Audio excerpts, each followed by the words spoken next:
25 তারিখ হচ্ছে বৃহস্পতিবার, শুক্রবার হচ্ছে 26 তারিখ, শনিবার 27 তারিখ নির্বাচনকালীন এই সময়ে নির্বাচন কমিশনের অফিস সব খোলা থাকে। সেই দিনই এই ভোটার হওয়া, আইডি কার্ড বা ভোটার আইডি বা ন্যাশনাল আইডি হওয়া সংক্রান্ত যা কিছু আছে তিনি এই 27 তারিখেই করবেন। 1 নম্বর হচ্ছে মনোনয়ন প্রার্থীদের কিছু ইনফরমেশন দিতে বলা হয়েছে। মামলা সংক্রান্ত ফৌজদারি মামলায় জামিনে মুক্তদের ক্ষেত্রে অর্ডার শিটের সার্টিফাইড কপি চেয়েছে, যেটা আরপিওর মূল আইনের মধ্যে নাই। আরপিওর মূল আইনের মধ্যে আছে 12 অনুচ্ছেদে শুধু মামলার বিষয়ে তথ্য দেওয়া, যে কারো বিরুদ্ধে ফৌজদারি মামলা থেকে থাকলে আগে সেটার তথ্য দেওয়া। এখানে জামিননামার অর্ডার শিটের কোনো সার্টিফাইড কপি দিতে হবে এরকম কোনো বিধান নাই।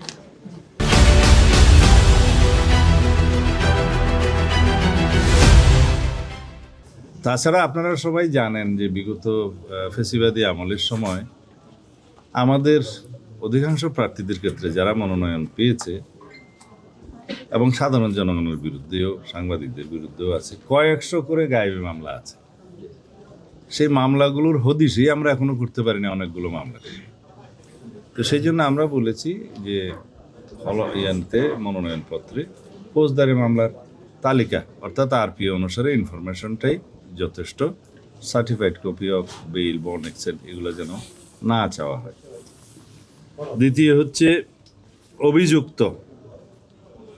এখানে অভিযুক্তের ক্ষেত্রে বলা আছে কিছু বিধান আছে, যদি অভিযুক্ত হয় মনোনয়নপত্রে চাওয়া হয়েছে যে আমি কখনো ফৌজদারি মামলায় অভিযুক্ত হইনি, যদি সঠিক হয় হ্যাঁ বলবেন, আর যদি বেঠিক হয় না বলবেন।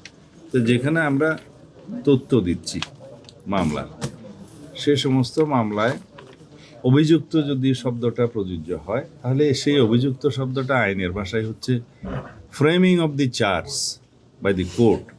এই শব্দটা আছে যে আদালত কর্তৃক অভিযোগ গঠনের ক্ষেত্রে অর্থে সেটা যেন গণ্য করা হয়। তাছাড়া হাজার হাজার মামলায়, শয়ে শয়ে মামলায় কে কার বিরুদ্ধে এফআইআর দিল, কে কার বিরুদ্ধে কমপ্লেন কেস করলো, এগুলো সব চলে আসবে। তো ওনারা এটা পরীক্ষা করে দেখছেন এবং আশ্বাস দিয়েছেন যে ওনারা এটা যথেষ্ট গুরুত্ব সহকারে দেখবেন। 3 নম্বর হচ্ছে ব্যাংক অ্যাকাউন্ট।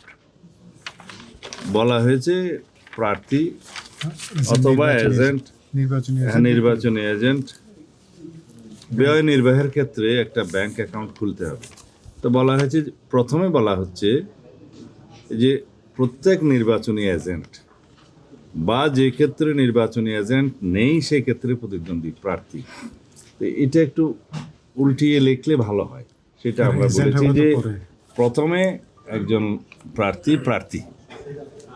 নির্বাচনী চিফ এজেন্ট অথবা এজেন্ট নিয়োগের বিষয়টি আসবে যখন মার্কাটা দেয়া হবে, সেটা জানুয়ারির 20 তারিখ 21 তারিখের দিকে আসবে।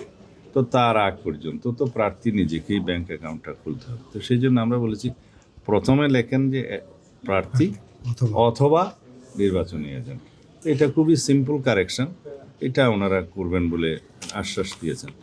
তো এই কয়েকটি বিষয় নিয়ে আমরা দৃষ্টি আকর্ষণ করার জন্য, এবং যেহেতু সময়টা খুব কম, ইতিমধ্যে 29 তারিখে শেষ দিন, মনোনয়নপত্র জমা দিতে হবে, একটু দ্রুততার সাথে এই বিষয়টা স্পষ্টীকরণের জন্য আমরা ওনাদের অনুরোধ করেছি।